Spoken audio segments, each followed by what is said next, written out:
Padre Kleber, bem-vindo mais uma vez. Bom dia. Sua bênção. Deus abençoe. Você está bem? Tudo bem. Obrigado novamente pela presença. Fique à vontade, viu, Padre? Obrigado por aguentar o frio, né, Padre? Opa! O senhor gosta do frio? Ajuda, né? Ficar quietinho em casa. É bom demais, né? Coisa boa. Ô, Padre, agradecendo o senhor pela presença mais uma vez, como na semana passada, que foi tão esclarecedor, foi tão bom contá-lo com a sua presença. E a gente agradece a Deus também por algo muito especial aqui no Santuário Nacional. Quando os nossos entrevistados chegam lá no camarim, na salinha de espera, tem um café esperto para eles, que é bom demais, não é? E a gente agradece a Deus porque esse café esperto quem nos proporciona é a Casa do Pão, que fica aqui no subsolo da Casa da Mãe Aparecida, no Santuário Nacional. E além de salgados, doces, bebidas em geral, a Casa do Pão ainda é um projeto, né, que ajuda a menores aprendizes, adolescentes a terem já uma profissão. E isso tudo é possível também a você que nos ajuda através da família Campanha dos Devotos. O nosso agradecimento à Casa do Pão.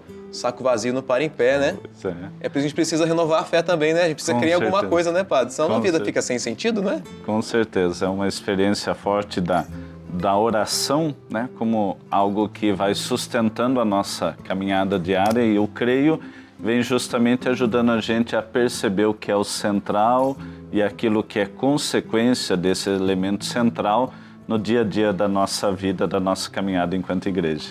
Ô Padre, só dar uma pincelada, na semana passada a gente aprendeu sobre a Santíssima Trindade, né? Que a gente crê nessa Santíssima Trindade que é um só Deus. Exatamente, nós vimos o papel do Pai, do Filho e do Espírito nessa base para a nossa caminhada enquanto igreja, enquanto povo de Deus.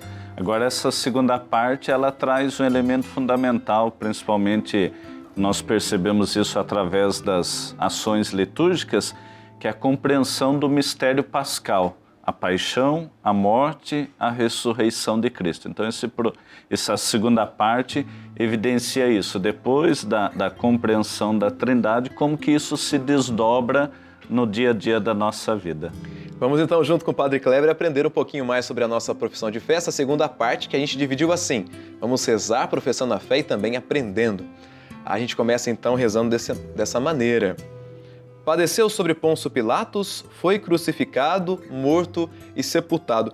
Eu sempre me perguntei, mas por que coloca Pôncio Pilatos na nossa profissão de fé? É para mostrar de fato que Cristo viveu tão a condição humana que ainda teve que se padecer diante de um outro humano que talvez se fosse no céu não teria nem poder diante dele. Exatamente, essa figura do governador da Palestina, então, evidencia esse encontro de uma realidade divina com uma realidade humana, né? Explicado. Tanto é que no final, depois que ele manda açoitar Jesus, ele vai dizer, eis o homem, né? Et homo, está aqui. Mas Pilatos também tem a sua insegurança, ele num determinado momento quer se esquivar, quer tentar livrar Jesus da condenação, mas há uma outra experiência da humanidade, é o povo que grita, crucifica, ou então Jesus sofre justamente ali na figura de Pôncio Pilatos, que expressa também este limite humano, ou seja, aquilo que o povo desejava era de fato uma condenação, porque Jesus se equiparava ou se colocava na condição de Deus. Então, como eles ainda não aceitaram e não entenderam o Jesus divino, então eles acabavam gritando para condená-lo e Pôncio Pilatos acolhe este pedido para fazer um bem bolado ali, para se dar bem com o povo, né? Então ele acaba condenando Jesus. O Padre, nessa sequência a gente diz, né, que foi crucificado, morto e sepultado. Parece que nessa parte que a gente está professando a fé, se a gente não tem depois o restante, a gente fala, nossa, o nosso Deus, aquele que a gente crê, passou pela morte, parece que é o fim, né? Se a gente não tivesse uma continuidade. Mas por que então lembrar de tudo isso que Cristo passou por nós? Eu acho que a experiência da morte, ela vai evidenciar depois o sentido da ressurreição. Então, como você diz, na continuidade nós vamos perceber isso. Então, um Cristo que vai fazer a experiência da morte, vai entregar o seu Espírito ao Pai, isso é fundamental para a gente compreender, né? O Cristo que entrega o Espírito que é vida, o Espírito que manifesta todo o sentido da vida, então ele desce à experiência da morte como ser humano, porque Deus não morre, mas na condição humana ele faz essa experiência de descer à sepultura, descer à mansão dos mortos. Então demonstra essa parte justamente um conjunto que depois vai se complementar do sofrimento, da morte e a ressurreição. Então é uma continuidade dentro desse processo da fé. Padre, interessante que até essa parte do sepultado está mostrando a humanidade de Cristo, né? O que vai acontecer com a gente também. Vamos ser mortos, vamos ser enterrados, né? Vamos ser sepultados. Porque depois parece que já começa aquela da divindade e o que a gente deseja ser depois também, né? Um corpo glorioso. Exatamente. Então essa experiência da morte evidencia também aquilo que o próprio Cristo depois vai dizer. Eu vou para o meu Pai, vou preparar uma morada eterna para vocês. Então a experiência da morte, eu sempre lembro um pouquinho lá da quarta-feira de cinzas. Lembra-te que és pó e ao pó has de voltar. Então, o que significa, de fato, fazer essa experiência de uma descida, de um esvaziamento? O próprio Cristo se esvazia, né? Então, para depois preencher a humanidade. Então, descer a experiência da morte é entender o limite humano, né? Mas um Deus que depois quer dar a nós essa condição de um corpo glorioso, de um corpo ressuscitado. E é interessante perceber que muitas pessoas têm dificuldade em aceitar a experiência da morte. Então o creio, ele vem também como um fundamento para a gente entender a morte como parte de um processo da nossa fé e entender que pela morte há uma ressurreição. Eu me lembro dos tempos de faculdade, o professor dizia, o crucificado é o ressuscitado, e no meio disso há a experiência da morte. Então, se nós acreditamos na ressurreição, nós temos que primeiro fazer a experiência da morte como o próprio Cristo fez. Então, aqueles que têm dúvida em relação ao que vai acontecer depois da morte, né? E muitos sofrem com a morte de seus entes queridos, o creio vem justamente dar a nós essa certeza. É uma experiência necessária para depois compreendermos a ressurreição.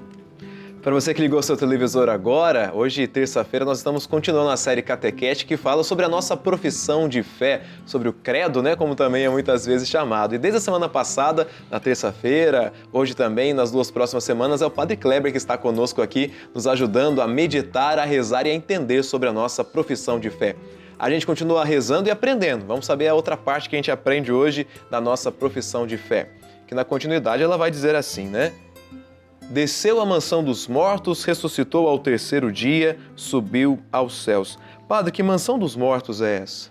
É a experiência, o catecismo vai dizer justamente do Sheol e do Hades, né? São duas expressões para designar todos aquele lugar onde estavam todos que vêm desde Abraão e que necessitam justamente encontrar a vida em Cristo ou a ressurreição em Cristo. Então Cristo desce à mansão dos mortos, ao Sheol, ao Hades ou ao Infernos, para justamente trazer todos aqueles que esperavam esta libertação, que esperavam essa vida nova que vem do Cristo. Então ele desce e traz consigo as almas boas, aqueles que buscaram corresponder aos anseios de Deus e dá então esse sentido para a ressurreição, né? Então desceu à mansão dos mortos, ressuscitou ao 3º dia. Nós fazemos a experiência do tríduo pascal, né? Na Semana Santa, ali os 3 maiores dias da nossa fé, onde a gente vai pegar essa experiência da paixão, da morte e da ressurreição, né? A ressurreição como sentido da vida nova, né? O Cristo ressuscitado traz um novo sentido para cada um de nós. Então a gente vai dizer depois, o domingo é o dia que o Senhor fez para nós. No domingo nós professamos a fé, no domingo nós rezamos o creio para entender que no centro disso tudo está esse mistério da paixão, morte e ressurreição de Cristo. Ô Padre, então esse é um dos motivos que a gente pode compreender, porque muitas vezes fica na nossa cabeça, mas por que Deus quis vir em forma humana através do Filho Jesus Cristo e morrer? Só Ele poderia descer à mansão dos mortos? Sim, por essa experiência de que junto desta humanidade há uma divindade, né? Então, nesta condição divina ele vai então atrair todos a si, né, e depois apresentar ao Pai. Como a gente dizia semana passada, na experiência do Cristo, que quando ele volta para o Pai, subiu aos céus, ele sobe com a sua divindade e sobe com a nossa humanidade. Então, a incerteza da experiência da morte é superada pela certeza do ressuscitado, né? E na experiência da ressurreição, 2 pontos são fundamentais. Primeiro, o sepulcro vazio, né? Então, as mulheres que vão e que encontram este primeiro sinal. E depois, a experiência do testemunho ou das aparições do ressuscitado. Então, isso vai construir uma certeza naquelas pessoas. Temos os discípulos de Emaús que estão meio tristes, mas depois que ouvem, que se relacionam com o ressuscitado, eles reencontram a alegria. Então, é fundamental isso, nesse processo de professar a fé, perceber o que evidencia a ressurreição. O sepulcro vazio e as aparições do ressuscitado. Tem um texto muito bonito, eu acho que é da liturgia das horas, na sexta ou no sábado santo, que mostra um diálogo entre Jesus e Adão, né? Sim. E é muito interessante como mostra isso, né? Um agradecimento de Adão, mas que bom que, né?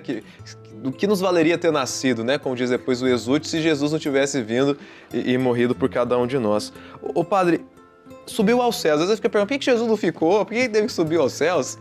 É aquilo que a gente vai chamar e vai encontrar no catecismo sobre a concretização de um reino messiânico, né? Em várias ocasiões na sua vida pública, Jesus diz, olha, eu vou para o Pai, vou preparar uma morada, é preciso que eu volte.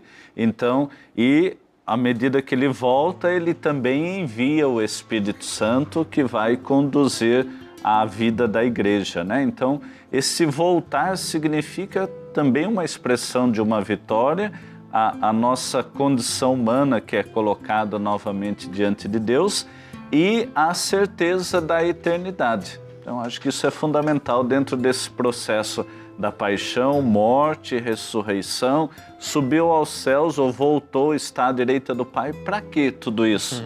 Para justamente celebrar esta certeza de que o nosso caminho é a vida plena, e a vida plena em Deus, onde então vamos experimentar da relação eterna, fora dos elementos terrenos, sem sofrimento, sem dor, sem tempo, mas acima de tudo viver a glória com Deus. Presença amiga especial do Padre Kleber, fazendo muito bem para o nosso coração, para o nosso conhecimento catequético. A gente aprende a terceira parte também agora, desta terça-feira que a gente separou para você rezar e aprender conosco. É isso que o Padre estava nos dizendo, né? Está sentado à direita de Deus Pai Todo-Poderoso. O que significa estar à direita do Pai?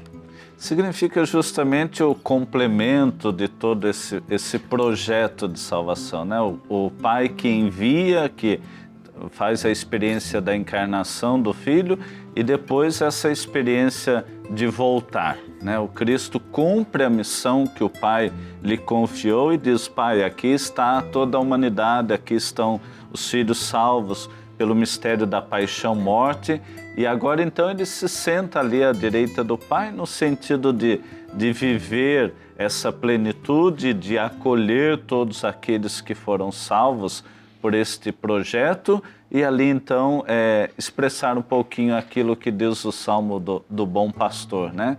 Contemplar, oferecer as verdes pastagens a todos aqueles que são salvos. Então, sentar à direita do Pai vai significar então o completar de um projeto messiânico, o reino messiânico instaurado por Jesus, que significa esta certeza da eternidade. Amém, que maravilha, Padre. Para a gente então resumir essa parte que a gente aprendeu hoje, a gente deve sempre lembrar dessa humanidade de Cristo, que viveu como nós, menos no pecado, né, Padre? Agora, como que eu posso trazer tudo isso que hoje nós aprendemos para a nossa vida, nesse crer no Cristo que morreu por mim, nesse Cristo que está à direita do Pai?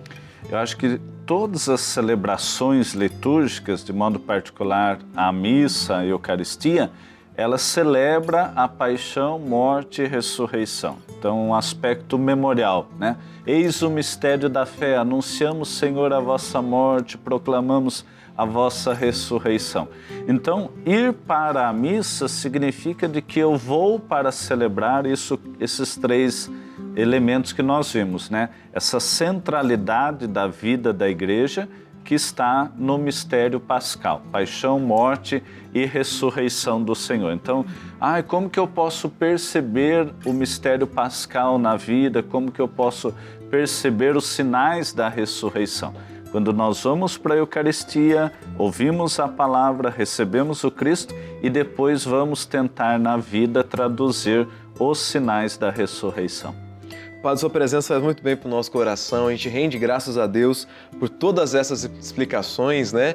E é bonito a gente estar vivendo um ano muito importante na igreja no Brasil, o ano dos leigos, né? E a gente tem que testemunhar a nossa fé, e nada melhor que primeiro entender o que a gente está professando a cada dia para poder colocá-la em prática. A gente rende graças a Deus e agradece a vida do Padre Kleber, que a gente possa hoje, na bênção das Rosas, rezar na intenção dele, que o carinho está dispondo, portanto, aqui para a gente, sempre na terça-feira, né?